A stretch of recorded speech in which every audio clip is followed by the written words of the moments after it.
Jananam sukadham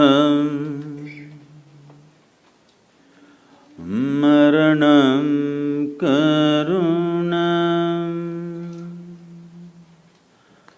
milanam madhuram smaranam karunam kalavashadiha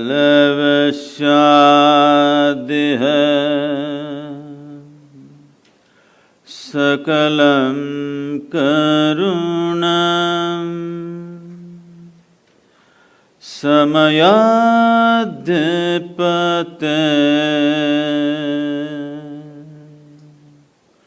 akilam karunam.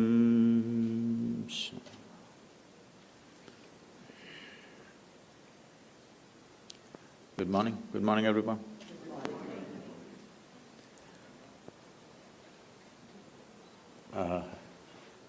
Today we're supposed to look at life sense. When we say life sense, I'm particularly speaking to all the iPhone lovers.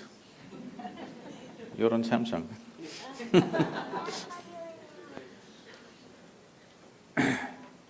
There is a gadget far more interesting than your phone. That's called the human mechanism. This is the gadget. Every other gadget is a small drop of this. So, when we say human being, I think for a long time, people have been looking at this human being with too much emotion and too much confusion. But the yogic sciences have always looked at the human being as the ultimate mechanism on this planet.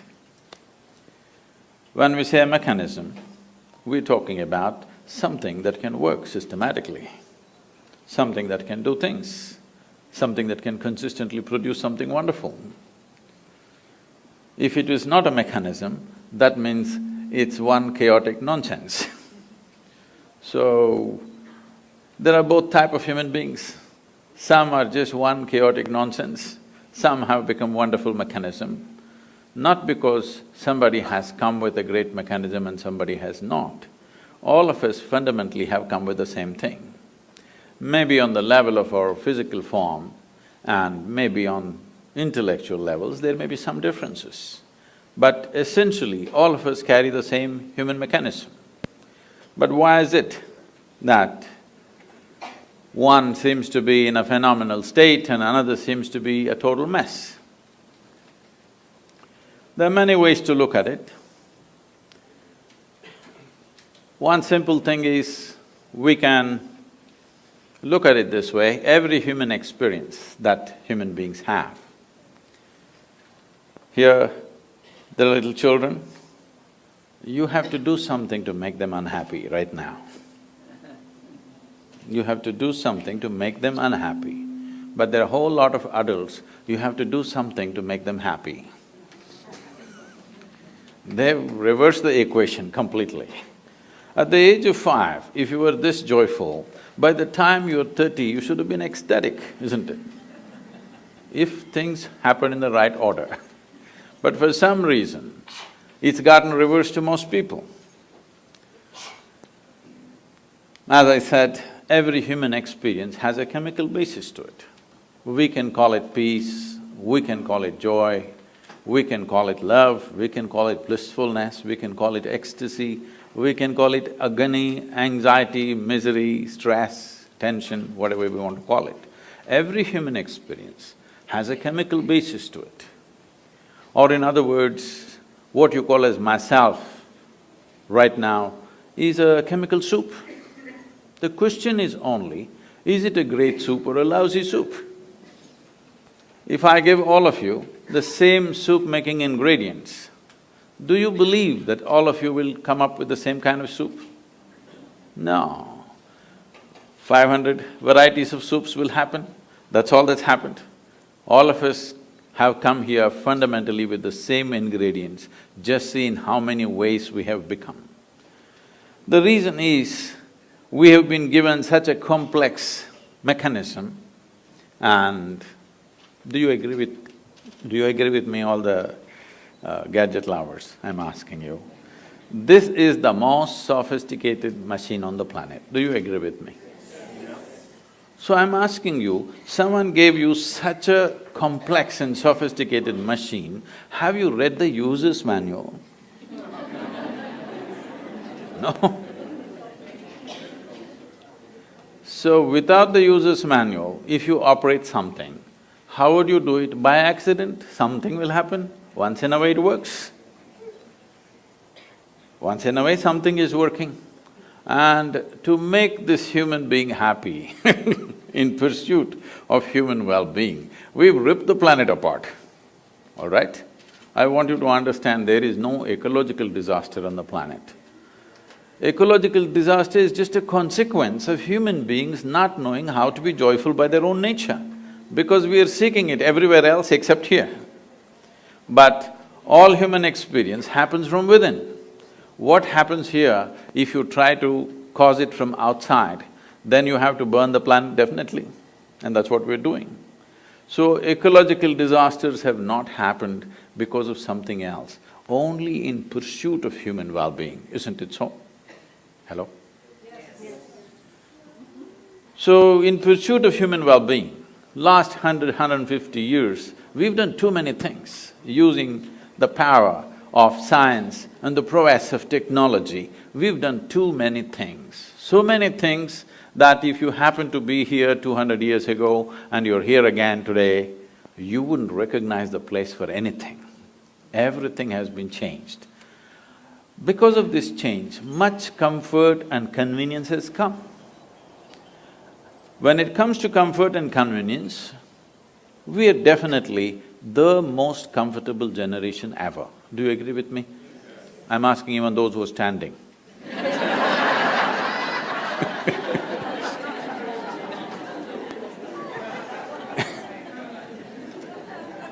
We are definitely the most comfortable generation ever, isn't it?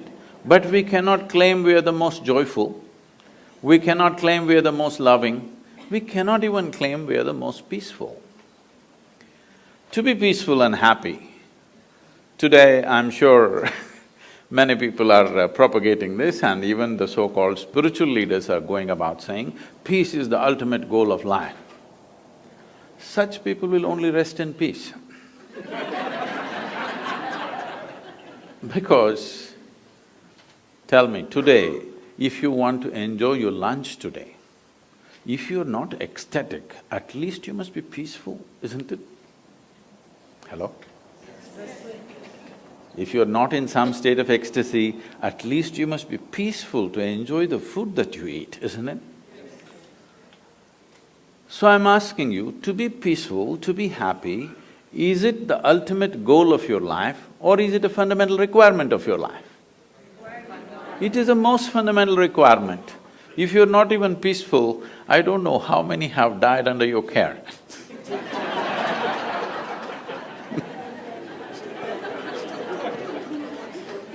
Because when you're not even peaceful and happy, you tend to do things which are neither good for you nor for anybody, isn't it? This is the nature of the human being. When we are not peaceful and happy, don't we tend to do things which were not good for us and not good for anybody? Now, this peace has been taken to heaven. People say, if you say peace, people say divine peace. If you say joy, they'll say divine joy. If you say love, they'll say divine love. These are all human things. Human beings are capable of being peaceful, joyful, loving, but all these things have been exported to heaven by those who are crippled. Crippled lives have exported these things to heaven. If you say peace, they say it happens only there. If you say joy, it happens only there. If you say love, it happens only there. Even your dog is capable of being loving, isn't it so? You don't have to reach as far as God to know love. A dog will do it, yes? Consistently, yes or no? If you get yourself a dog, 12 years guaranteed love affair or no? Yes? I wouldn't say the same thing about everybody else, but there is no guarantee about others, but a dog is a guaranteed love affair, isn't it? Now, these things have been raised like this. You know, I was to speak at Tel Aviv. I was flying out of Atlanta. I was to land there in the morning and speak at 6:30 in the evening, but then I land up there at 6 o'clock in the evening because of some flight delays. And I'm quickly changing in the airport to rush to the venue because in these 34 years I have not been late to a single appointment in my life, so I don't want to break this. So I'm quickly changing and rushing. And I'm famished because I'm traveling by an American airline, there's nothing edible on the plane, you know? There's nothing edible on the plane. So I'm really famished. And when I go to the venue, to my joy, I find the venue is a very fine restaurant. Life can't get better. When you're so hungry, they've taken you to a restaurant straight. So, people are coming in and greeting me. One man comes up and says, "Shalom." I ask him, "What does it mean?" He says, "This is the highest way of greeting." I said, "Well, that's your opinion, what does it mean?" He said, No, this is really the highest way of greeting." I said, "All right, but what does the word mean?" He said, "It means peace." I said, "Why would peace be the highest way of greeting unless you're born in Middle East?"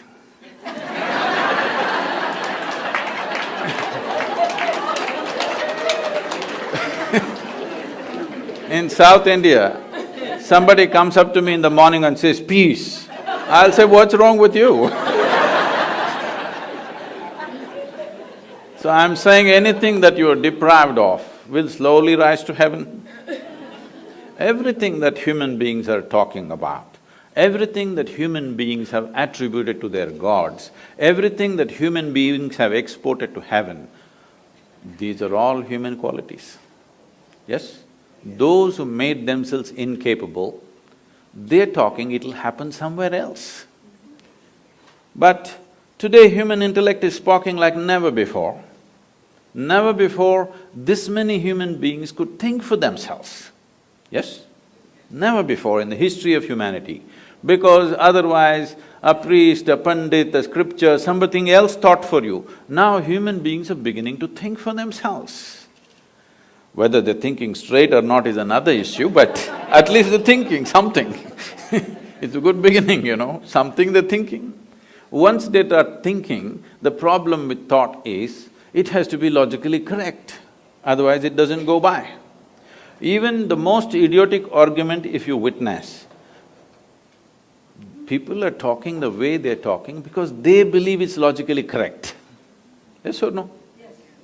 Nobody thinks he's logically wrong and continues to argue, he won't do that.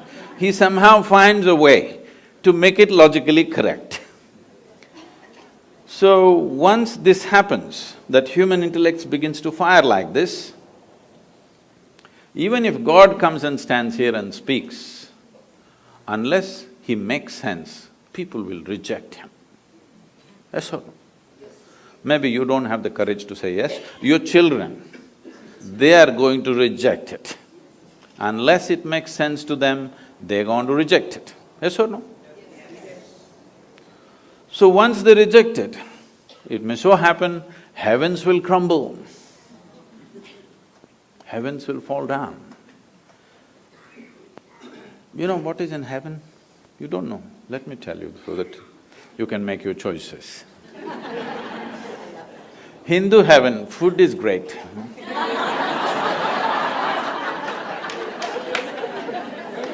Because Nala himself cooks for you there. Nala himself cooks, he is the best chef in the universe. So food is very good. If you're a foodie, you must go to Hindu heaven. In another heaven, in the clouds, white-gowned ladies are floating. If you like that kind of ambience, you can go there.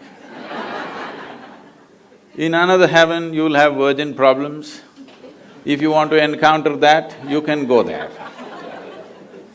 Only problem is, what is the qualification for you to get there? This happened in a Sunday school in Alabama. Anybody from Alabama? Yes. Oh. I would have chosen another state if you had told me you're here.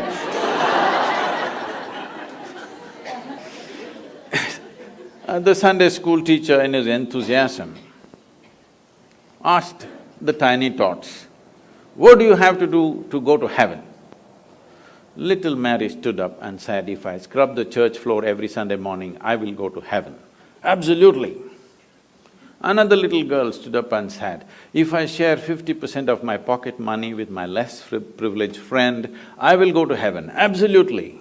Another boy said, "If those who are in need of help, if I reach out and help them, I will go to heaven." "Correct." Little Tommy in the back bench stood up and said, "You gotta die first."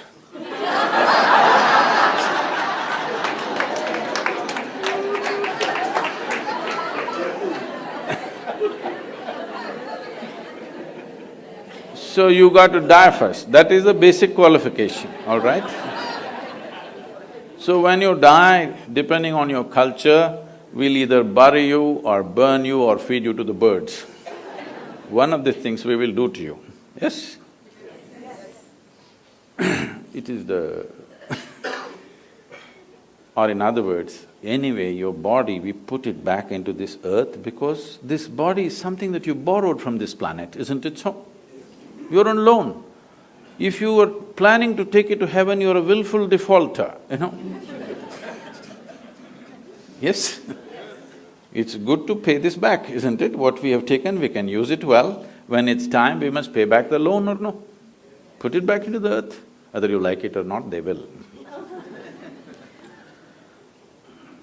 So once you left your body here, what will you do with good food and virgins and all this stuff? These are all problems that people have when they have a body, isn't it? Once you put the body here, what will you do with all these things? So I'm saying, once intellect fires big time, we have kept it down because if you ask questions, we would have you dead for a long time. Please understand. With this we had kept it down, but we can't keep it down anymore. Now people will ask all kinds of things. When they ask 2-3 questions, heavens will crumble. Heavens may crumble, but human longing to experience something more will not go. The human longing to experience something will always be there. If you take away the hope that somewhere else it's going to happen to you, people will start seeking solutions here.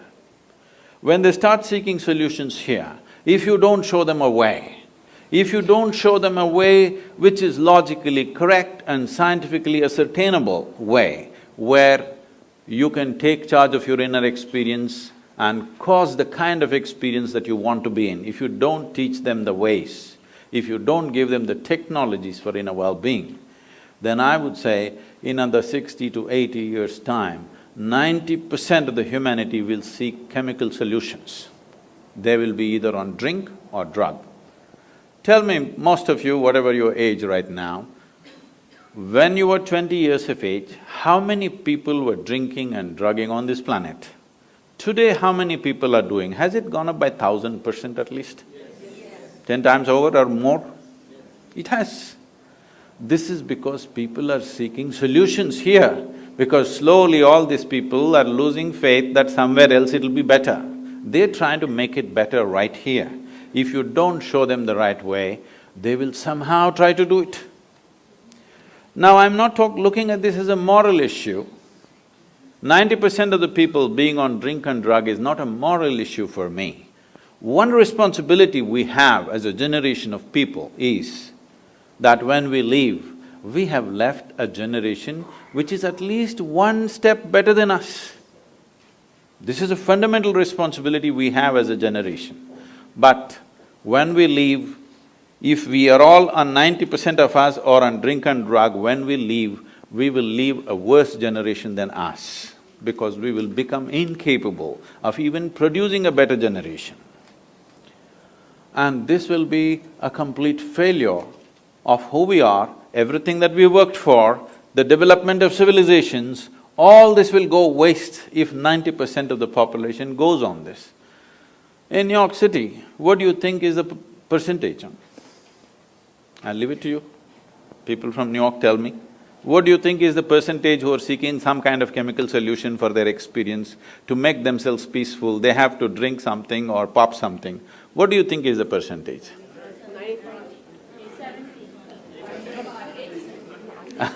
I wouldn't be that cruel. There are lots of yoga freaks. But it's a big percentage, not a percentage to ignore anymore, isn't it? It's like, those of you who come from India anyway, all of you are largely, when you were growing up as children, there were few drunkards in the town. Yes? 1, maybe 2%, they are drunkards, they're not normal people. But they are the normal ones now. There are a few who don't drink, who are freakish. There are 2% freaks who don't drink anymore. So, this is not a moral thing. This is just that you have become incapable of dealing with yourself. That is a fundamental thing. See, what amazes me is people live here 50, 60, 70 years. They are 60, 70 years of age, still they do not know how to deal with their own thought and their own emotion. This you may think is normal, is not normal, I'm telling you. If you do not… See, these are the basic faculties that you have. A human being can think about anything he or she wants, can emote in many strong ways. If these thoughts and emotions don't work for you, they're working against you, that means you have not figured the fundamentals of being human, isn't it? You would have been peaceful if you were born as an earthworm or something. The problem is, right now, human beings are not suffering something that they don't have. Their suffering is because of their own intelligence. If I take away half your brain, most of you would be peaceful. Yes. It's being done in in some institutions it's being done, lobotomy is being conducted, right? When somebody cannot control themselves at all, pull off a part of the brain, they're quite peaceful. I think people are even suggesting it's time we do it when the children are born. If you take off certain things, criminal attitudes will go, this will go, that will go. People are suggesting such things, responsible medical institutions are suggesting such things. If you cripple everybody, there may be no crime in New York City. If you cut off everybody's legs, or you take off everybody's head, there'll be no crime at all. But it will also take off the possibility. It may take off some small problem, but it will take off the possibility of being human, isn't it? To be a full-fledged human being is important. If you want to be a full-fledged human being, there are two fundamental things. One thing is, a human being has a vivid sense of memory. Another thing is, a human being also has a vivid sense of imagination. Whatever suffering you go through, you may call it stress, anxiety, tension, misery, grief, whatever you want to call it, essentially it is just this. You have still not figured how to handle your memory, how to handle your imagination. That's all you're suffering. What happened 10 years ago, you can still suffer, isn't it so? What may happen day after tomorrow, you already suffer. That means you are capable of suffering the non-existential. You are capable of suffering something that does not exist. I'm sure there are psychiatrists in the group, are they? Okay. This even by medical definition, if somebody is suffering that does not exist, do they qualify? Do they qualify or no? They do qualify as patients, right? That's what I'm saying. I'm saying, if you start suffering something that does not exist, that means you even medically you qualify as a case. Case number whatever. Now, this is not a joke, because we are leaving human beings with education systems which will teach you everything about the world, not a thing about yourself. Trying to control this with fear trying to control this with possibilities of punishment somewhere else. It's not worked. Anyway, people are doing what the hell they're doing, aren't they? Yes? It is time that we bring sense to the world. We are always thinking in terms of good and bad. This has happened because of certain types of religious beliefs, certain types of things where everything is controlled by fear and guilt and whatever. First thing is you divided the world into God and devil, good and evil, this and that. No, I'll ask you a simple question. Is there anybody here who is 24 hours good or 24 hours bad? Hello? You… Yes or no? You oscillate, right, a little bit, here and there. One moment you're wonderful, another moment you're nasty, another moment you're beautiful, another moment you're ugly. Is this not happening? So, if we have to divide you between good and evil, probably we have to cut off a part of you. That is what they're saying. If we take off certain parts of your brain, all evil will go and you will become pure and useless. The biggest problem is we've been trying to produce good people. The world never tried to produce sensible and joyful people. We've always been striving to produce good people. And it's good people who are constantly at each other. It is always a good Hindu fighting a good Muslim, a good Indian fighting a good Pakistani, more good, more fighting, and a good American fighting good just about anybody.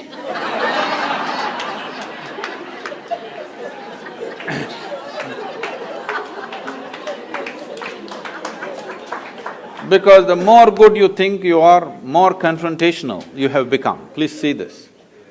The more good you think you are, you naturally become more confrontational with just about anybody around you.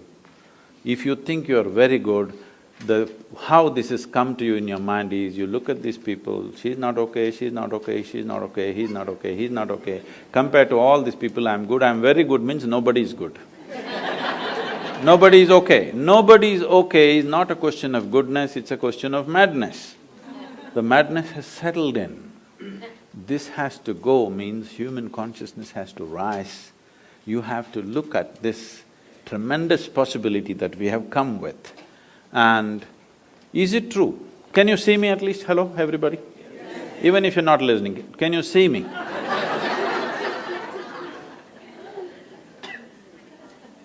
Use one hand, point out where am I, please. Try. No, you know I'm a mystic from South India, you got it all wrong. Now this light is falling upon me, reflecting, going through your lenses, inverted image in the retina, you know the whole story. So where do you see me right now? Within yourself. Where do you hear me right now? Within yourself. Where have you seen the whole world? Within yourself. Have you ever experienced anything outside of yourself? Have you? Right now, someone sitting next to you, if they touch your hand, you think you're experiencing their hand. No. You're only experiencing the sensations in your hand, isn't it? Even without the help of the other person, you can, with little imagination, cause the sensations you want, isn't it? So your entire experience of life, light and darkness is happening within you. Agony and ecstasy happens within you, joy and misery happens within you, peace and turmoil happens within you. If every human experience is generated from within, at least what happens within you must happen your way, isn't it?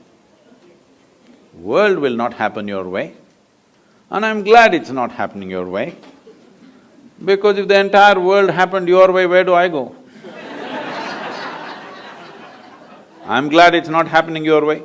Little bit my way, little bit your way, little bit somebody else's way, it's all right. But the important thing is, this one is not happening your way. This is a big problem, isn't it? If this one person, yourself, if this one person happened your way, would you keep this person blissful or miserable. You must make a choice, I'm going to bless you right now. What is your choice?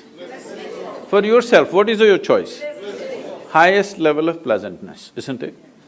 What you want for your neighbor may be debatable, but what you want for yourself is very, very clear, isn't it so? But why such a simple thing is not happening? Simply because, you know Charles Darwin? Some 150 years ago, 2012 was 200th birth anniversary of Darwin.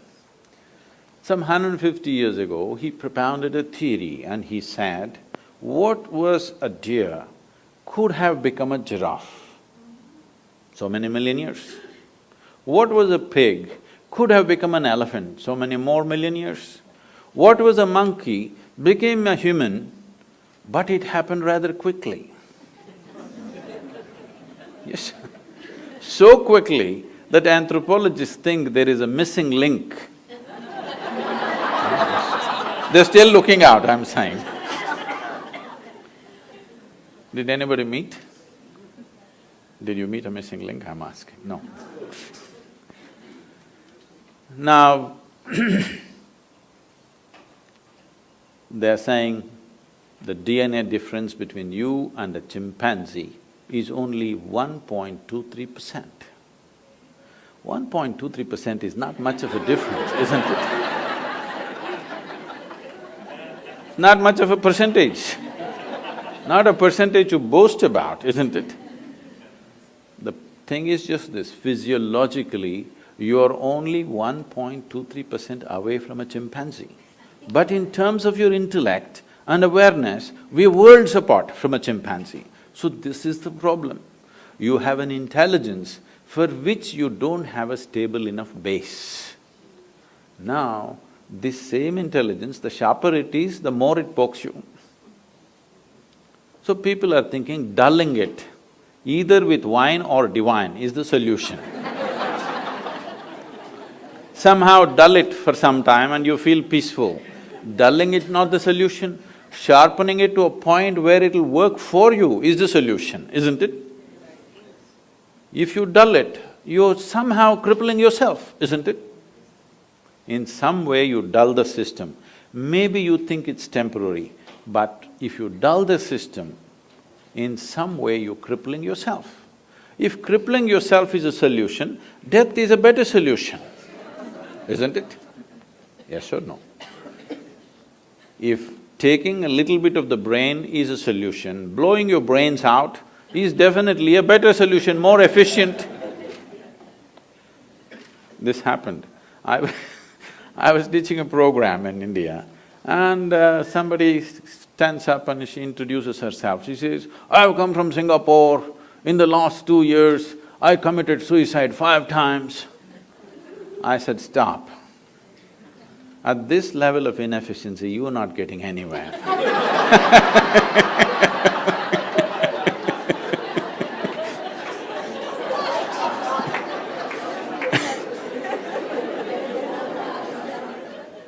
If you in some way think by dulling the system you will be better off, which the world is practicing large scale. Now you're saying in New York City it's 90%, I don't think so. But it's getting there, rapidly getting there in that direction. Drink will lose its draw after some time. More efficient things will come.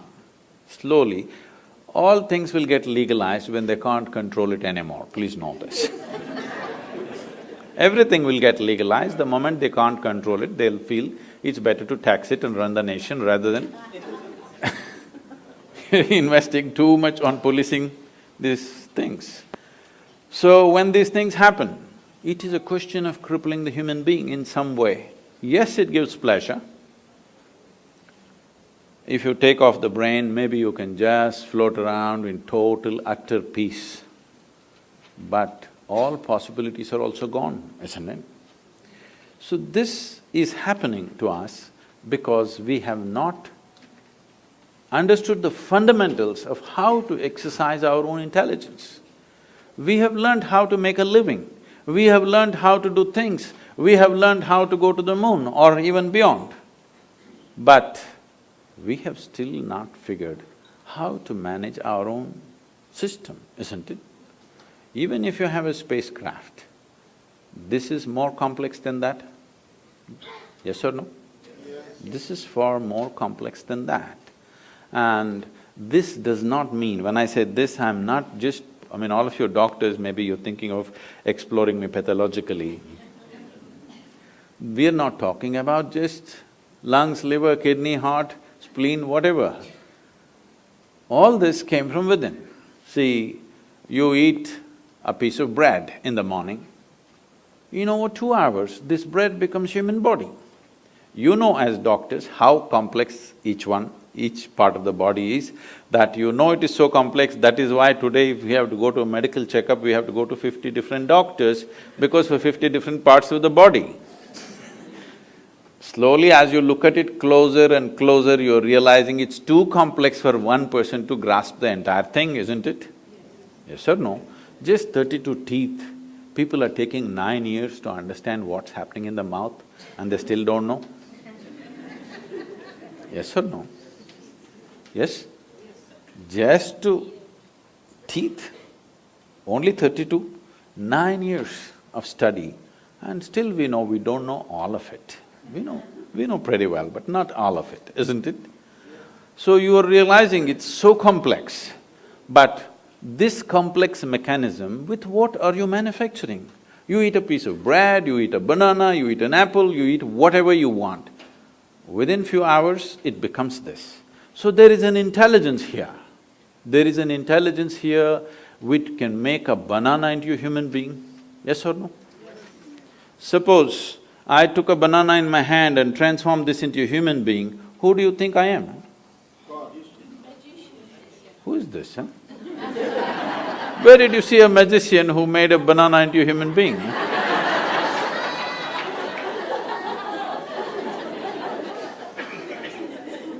What is this? Only Creator could do this, isn't it? But every one of you are doing this every day. Only thing is, you're doing it unconsciously. If only a drop of this intelligence entered your life in a conscious form, you would live magically, not miserably. Life wouldn't be a struggle, it would be an ecstatic breeze. This happened. In 1924, there was a bishop in Istanbul who is from the Orthodox Greek community. You know, the Orthodox Greek community have their own pope in Istanbul. They believe they are the only real Christians, the rest are no good. So they have their own pope and they have their own stuff going. Being on the Silk Route, exotic stories from India keep wafting across the Bosphorus too often. So he heard so many magical stories. And he always wanted to go to India, but being a man of cloth, he couldn't decide where he goes. So when he was over 60 years of age, when he semi-retired, he got the opportunity to come to southern India. So his longing was to meet a yogi, he wants to meet a mystic, a genuine one, not the tourists who came to Istanbul and claimed. He wants to meet a real one. So somebody told him, you go up this mountain, and they gave him some landmarks. There in front of a cave, there will be a yogi sitting. That's the man you're looking for. So he found his way up, he was not built for mountains. So he huffed and puffed and went up. Mountain is one place where you can't deceive yourself of your age. So went there, then he saw this yogi was sitting here, eyes closed, blissed out. So he went and they had told him, if you see an Indian yogi, you must prostrate. So he went down, he was not built for that either. With great difficulty he went down and huffing and puffing, you sat up again. Hearing all this commotion, the yogi opened his eyes and smiled. Immediately the bishop asked, can I ask you a question? The yogi laughed and said, by all means, why not? So the bishop asked, what is life? This is after 60, you know. You should have asked this question when you were 8. If you missed it out at least by 16, what? What is life? You must ask now, isn't it? But what to do? Better late than never. So he asked, what is life? When he asked this question, the yogi went into raptures. And then he said, life is like the fragrance of jasmine upon the gentle spring breeze. The bishop said, fragrance of jasmine upon gentle spring breeze? No, our teacher told us, life is like a thorn. Once it gets into you, if you stand it hurts, if you sit it hurts, if you lie down it hurts. You're saying it is like fragrance of a jasmine upon gentle spring breeze? What is this, he asked. The yogi laughed and said, well, that's his life.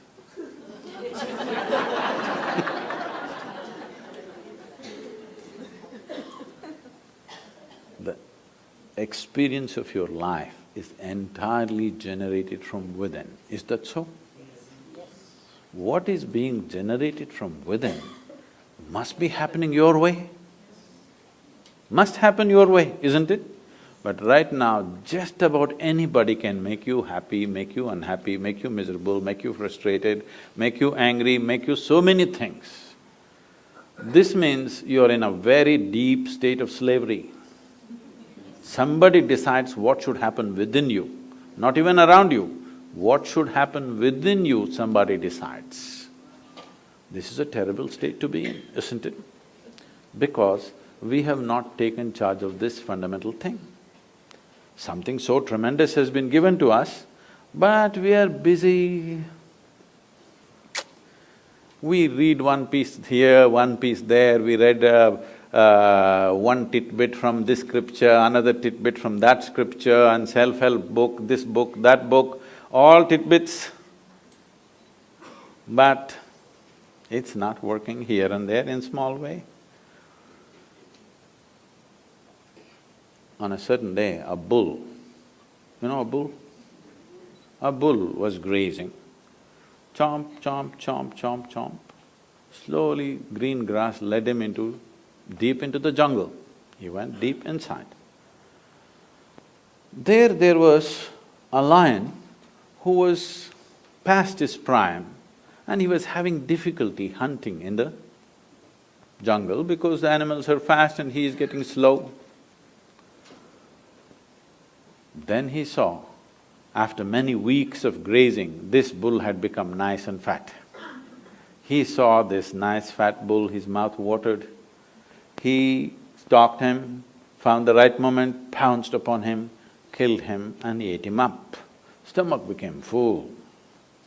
With great satisfaction, he roared.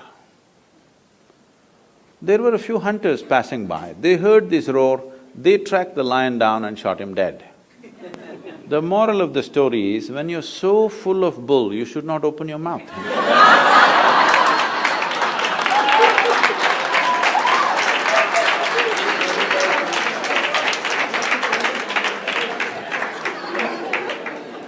So, the fundamental thing is, at least we must come to this. What I know, what I do not know, I do not know. Is this okay? Can we come to this much sincerity? What I know, what I do not know, I do not know. Is it okay? Yes. No, right now the thing is, whatever I don't know, I believe. Whatever I do not know, I believe. Once you believe, you get enormous confidence without clarity. Confidence without clarity is the biggest disaster on this planet. Human beings who don't have clarity must at least have humility and hesitation in them. No clarity, but they have confidence. Oh, because see, the nature of human intelligence is like this. If you do something stupid right now, tonight, your intelligence will bother you, why did I do this? This is the nature of human intelligence. But if your stupidity is scripture endorsed or God endorsed, then you can do the same idiotic things with utter confidence. You don't have to turn back and look. It doesn't matter what is the result of your actions, how horrendous it is, but you can go on doing it because God has endorsed your stupidity. Can we come to this much, at least all of you doctors, you must come to this, what I know, I know, what I do not know, I do not know. Is it okay? Yes. Because I do not know is a tremendous possibility. When you see truly, when you genuinely see I do not know, the longing to know and seeking to know and the possibility of knowing becomes real in your life. Otherwise, everything I do not know, I believe. You can believe anything. If we work hard enough on you, we can make you believe just about anything, yes or no? Yes. From your childhood, if we work on you, we can make you believe anything. Right from your childhood, if I go on telling you, my little finger is God, if I raise this little finger, divine emotions will genuinely overflow within you, yes or no? Yes. If you feel this is too bare, I can dress it up. We can do some things. This happened, I was speaking to a group of people in Nashville, in Tennessee. Tennessee people? Hey, okay.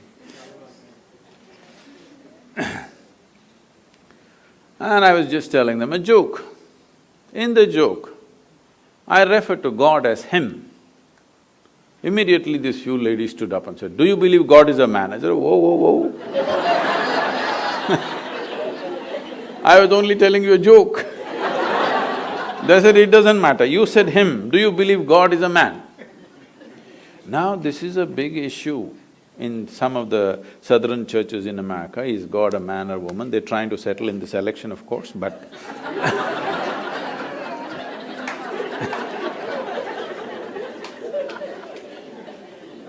is God a man or a woman is going to become a serious issue in America in the coming years, once the president is on. But in India, we have no such problems. We have a man god, we have a woman god, we have an elephant god, we have a cow god, we have a snake god, we have a crawling one, we have a creeping one, we have a flying one, every kind. Because we are a very wise culture, we foresaw all the future problems that may occur. Who knows who will claim tomorrow what? I was just 2 weeks ago, I was in Uganda. You know, in Uganda, there was this… Some of you come from there? Oh, yeah. I was in Uganda 2 weeks ago. And Idi Amin declared, "God is black." I agree with him. Because if a white man can have a white god, why can't a black man have a black god? What's the problem? But these people don't know, because they've never seen God, you know. They saw only the messengers, sons and stuff. In India, we know God is brown. Yes, because God Himself landed in India 9 times. You know this? 9 avatars, 9 times God Himself landed in India, Himself. Not His son, not His messenger, Himself. Indians Indians are always very proud of this. God came Himself to India. To other places He sent messengers, sons. So, wait. So I keep reminding them, that is because God wouldn't trust anybody with Indians.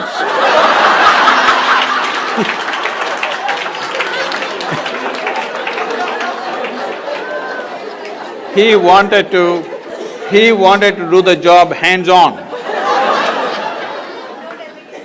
So He Himself came 9 times and failed.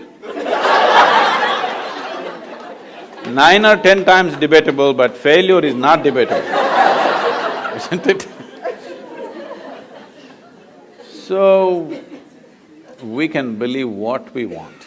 our beliefs may have something to do with our cultural milieu, we can wear our culture. Culture is the color of our life. We can wear our culture, we can be proud of it, we can enjoy it, but culture is not a tool for seeking truth.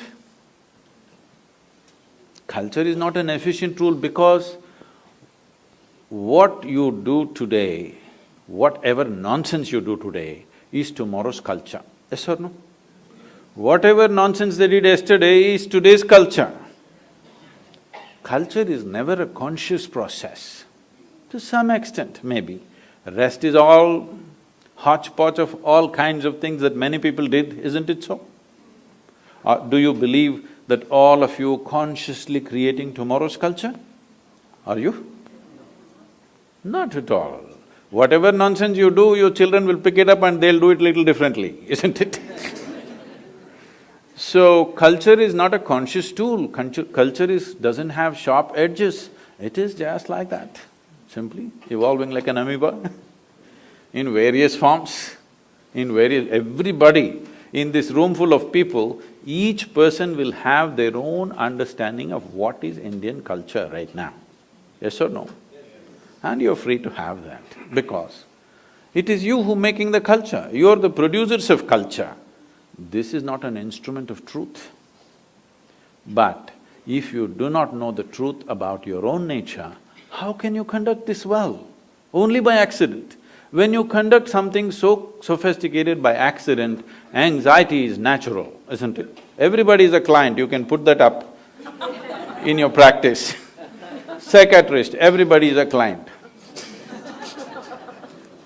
I was just joking, we started many crematoriums because the conditions were very bad in southern India. Isha started many crematoriums. People asked Sadhguru, what should be the byline? So we called it Kayantasthanam, that means where the body ends. Byline, I said, put it, everybody is a customer. Don't do any market development, just wait.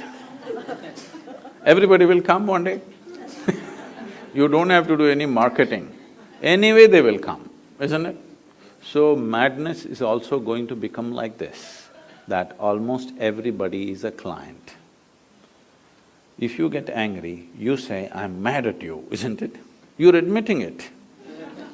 But without doctor's help, you're able to come back to reasonable states. But you're flying off. One day when you cross the line, if you cannot come back, then you're clinically ill. Yes? But otherwise also you're ill. If you do not know how to manage your own thought, if you do not know how to manage your emotion, if your intelligence does not function for you, it functions against you, would you term this kind of madness? Maybe there are not enough couches for all of you, so we left you loose on the street. But it's happening, isn't it? So, especially all of you being in medical profession, I would plead with you, you must invest some time upon yourself. If you believe that the work that you're doing is important, the most important thing is you work upon yourself. Because nobody can produce anything beyond themselves. Your work is only an expression of what you are. Nothing more than you can ever happen. Unless you enhance this, what you do can never be enhanced. Enhancing this means, there are many ways to look at it. I'll put it very simply, considering that I have to catch a plane. See, when we say intelligence, today, because of English language and the so-called modern education, the kind of education that most of us have gone through is just education which was designed to produce obedient people, not intelligent people. It was not designed to cultivate geniuses. It was designed to curb your genius and make you into an obedient person, so that you can take orders from Her Majesty's service. Yes, essentially it was created for that purpose. Maybe you're useful in some job, but it will not allow you as a human being to really blossom, to create something. It is created for mass production of something, whatever that is. There are some interests, goals set up by other people, how to produce nuts and bolts for that large machine that we have created is how the education is structured. This is not cultured for individual enhancement, this is not cultured for… See, if you're looking at… Anyway, the children's schools are called nurseries, isn't it? A nursery means what? You must provide conducive soil for this plant to grow its fullest possibility. This is the aspiration for every life, whether it's an earthworm or a grasshopper or a tree or a bird or an animal, all of them are aspiring to become full-fledged life, isn't it? But the problem is, we know what is a full-fledged grasshopper, we know what is a full-fledged earthworm, we know what is a full-fledged bird, we don't know what is a full-fledged human being. Because for the human being, for every other creature, there are two lines which nature has drawn. Within that, they live and die. For the human being, there is only bottom line, there is no top line. Because there is no top line, people are suffering. Or in other words, what you're suffering is not your bondage, as people are telling you, what you're suffering is your freedom. Because nature has left you free, you can be any way you want right now. See, if you were born as a tiger, you wouldn't have this confusion, you know. You wouldn't sit and worry, will I become a good tiger or not?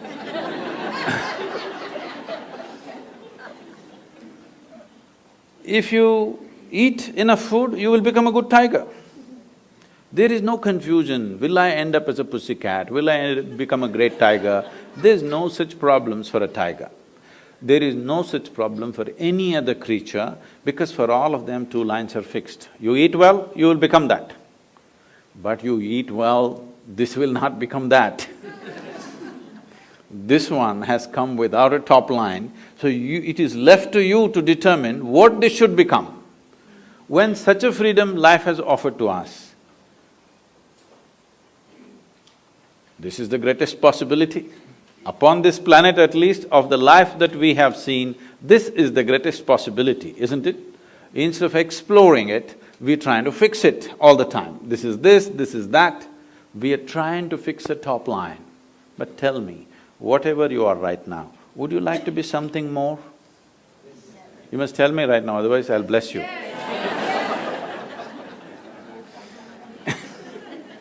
If that something more happens, what? You want something more, if that happens, what? More. So, you seem to be wanting to expand in installments slowly. So let's say I will make you the king or queen of this planet. Don't look at me hopefully. Does it look like I'm going to commit such a blunder today? No. Suppose you become the king or queen of this planet, will you be fulfilled? I'm asking you. You will look at the stars, isn't it? Yes or no? This is the nature of the human being, because you are not looking for more, you're looking for all. And all cannot happen physically. If you're looking for all, this means you're looking for a boundless goal, an infinite goal. You're looking at infinity and going in installments. This is a terrible crippling process. Yes, you're looking at the infinite, your goal is infinite nature, but your approach is installments. Can you count 1, 2, 3, 4, 5 quickly and arrive at infinity one day? You will only become endless counting, isn't it? So if you're longing for something infinite, this means you're longing for something without boundaries. You're longing for something without boundaries means you cannot approach it with a dimension with boundaries. When I say dimension with boundaries, see, everything physical is possible only if there is a defined boundary, isn't it? Now, this we call a physical body because it has a defined boundary. If we pull out all the boundaries, then this is no more physical, isn't it? Physicality is a consequence of boundaries, but there is something within you longing to become boundless. If this longing to become boundless, if you give it an unconscious expression, if it finds a very basic physical expression, we call this sexuality. All you're trying to do is something that is not you're trying to make it a part of yourself. It seems to work for a moment and after that it doesn't. If you find an emotional expression for this, we call this love. This again the same thing, something that is not you're trying to make it a part of yourself. If it finds a mental expression, it gets labeled as greed, ambition, conquest, or simply shopping. If it finds a conscious expression, generally we used to call it yoga, but in New York City, I'm a little afraid to use that word because immediately all of you may start what people are doing in the Times Square, you may start doing it right here, it's just next door. No, yoga does not mean twisting and turning your body. Yoga means you learned how to obliterate the boundaries of your individuality. You learned how to erase. Why should I erase? Not that you should erase, because there is no boundary, it is only your psychological structure which is giving you a boundary. Right now when you sit here, you are absolute, isn't it? This is me, that's you, 100%. But try this and see, close your mouth, hold your nose like this for a minute. You will know that this is not absolute, this has to transact continuously, isn't it? What you exhale, the trees are inhaling, what the trees exhale, you are inhaling. If you stop this transaction, or in other words, for those of you who are pulmonologists, one half of your lungs is actually hanging out there on the tree, isn't it? Yes or no? One half of your lungs is out there because this cannot function without that.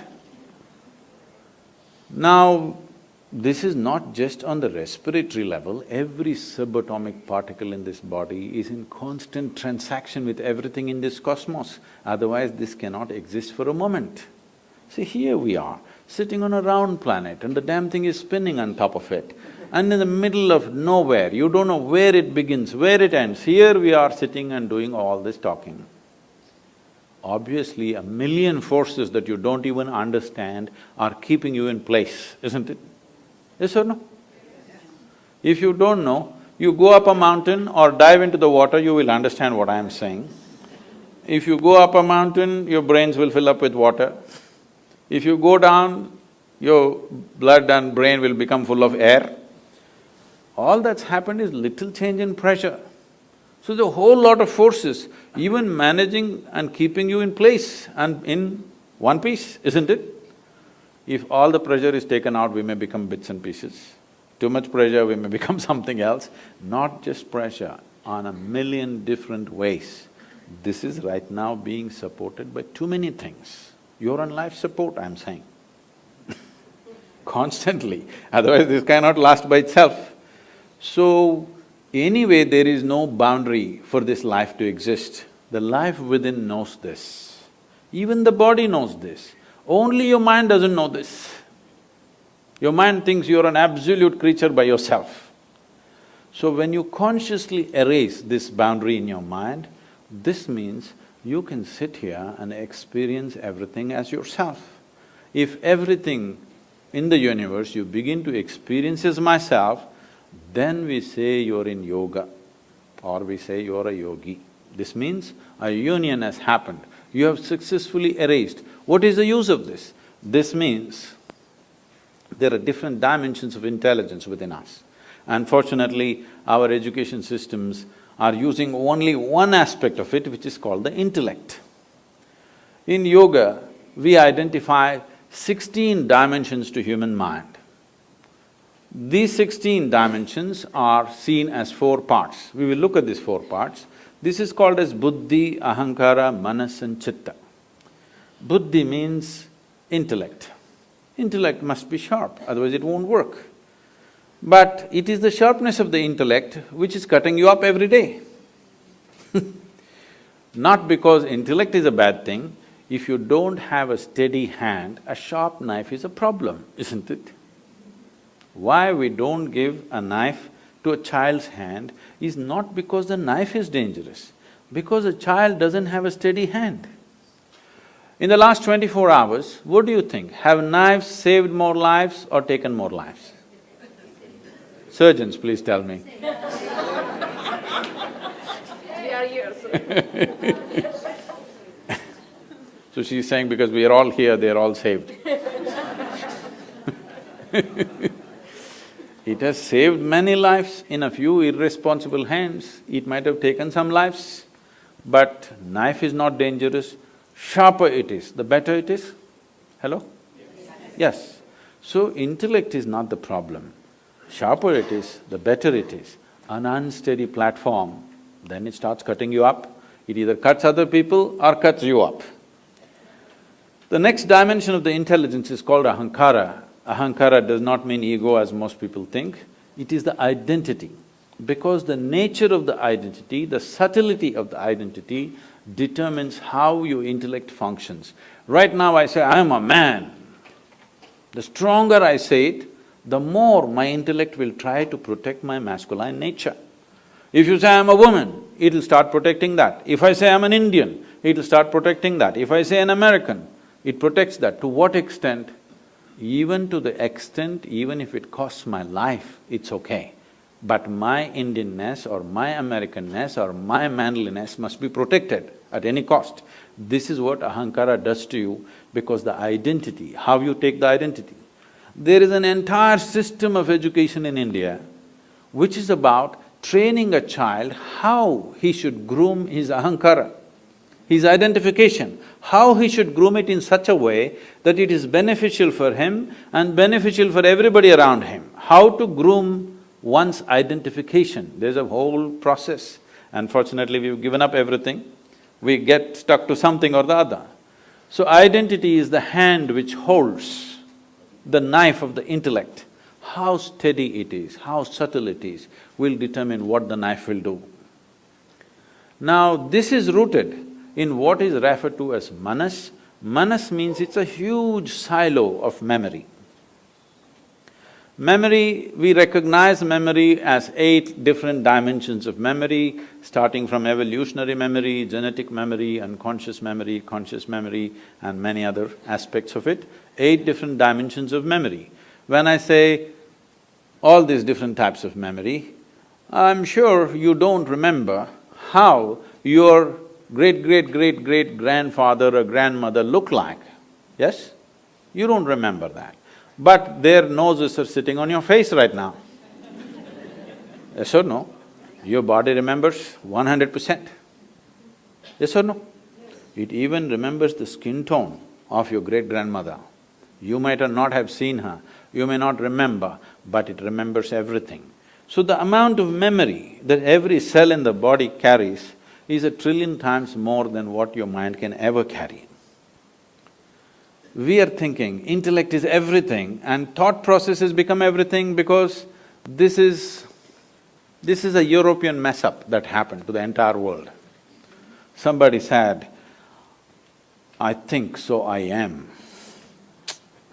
No, because you are, you may think. Yes or no? Which is first I'm asking you, because you are, you may think. Because you become such a mental diarrhea that all the time thought is flowing, you think thought is even before you? Not because you think you are. Because you are, you may think. Like if I want, I move my hand where I want, I should be able to move my mind where I want. When I don't want, I must be able to hold it here, isn't it? Right now the problem is, it's become like this all the time.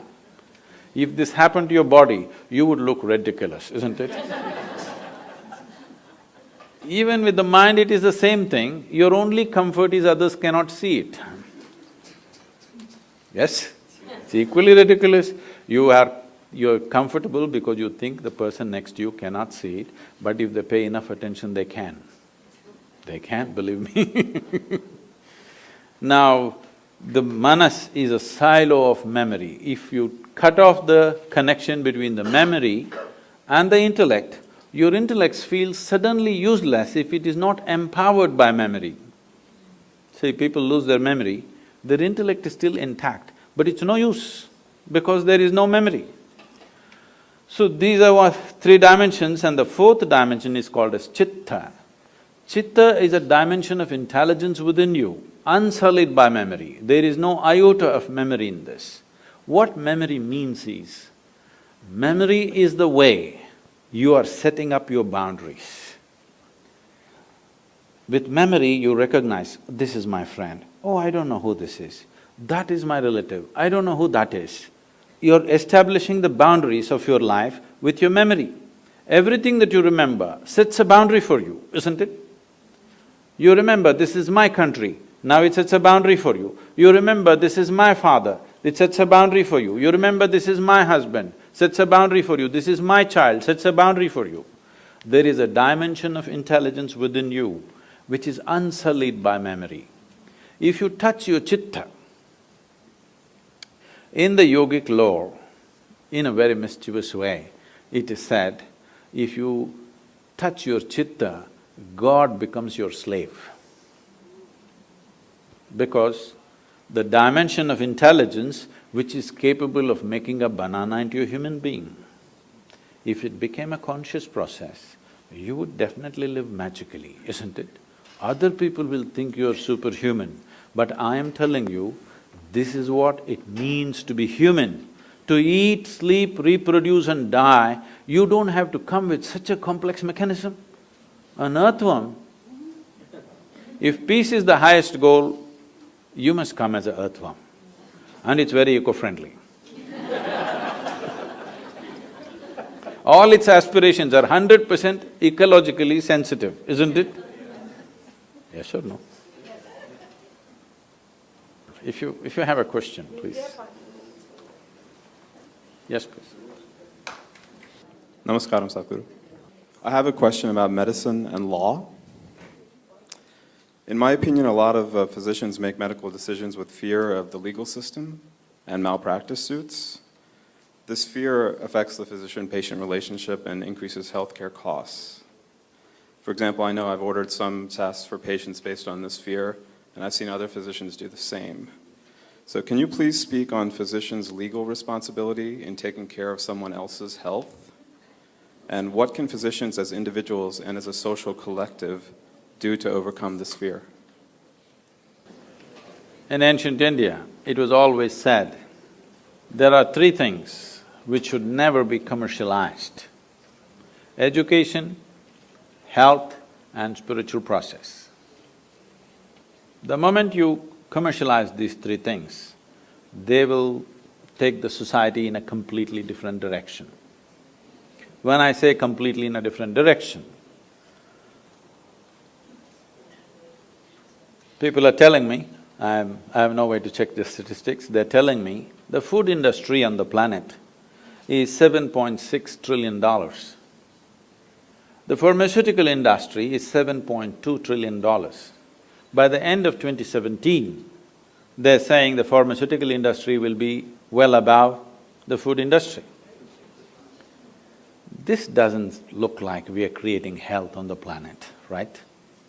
We are eating more medicine than food. Doesn't mean that we're doing great, obviously. So somewhere we've gone little off the rails. And I'm sure, I know what I say is not going to be very popular here. All of you have taken up a certain oath, isn't it? So your commitment is to health. Your commitment is not to legal systems. Your commitment is to health and life of the person who sits in front of you at that moment, or usually they lie in front of you probably. Your commitment is to that life and the well-being of that life. If legal systems are such right now, people are exploiting it in many different ways for their own advantages. Let it be so, one or two will suffer, I know. But suppose all of you practice medicine as it should be for the well-being of the patient, I'm sure most of the time that's your concern. But sometimes legal systems, other things take over. If you ignore those things and do it, suppose half of you have liability cases against you, then they have to change the law. Right now, only 1 or 2% are under the liability, so they won't change the law. I'm saying you must become a majority, then the law will change, obviously. But medical systems, healthcare, your education and the capability to meddle with somebody's life, all this was given to you with a trust that you will always keep the well-being of that person above everything else. Let's keep it that way, please.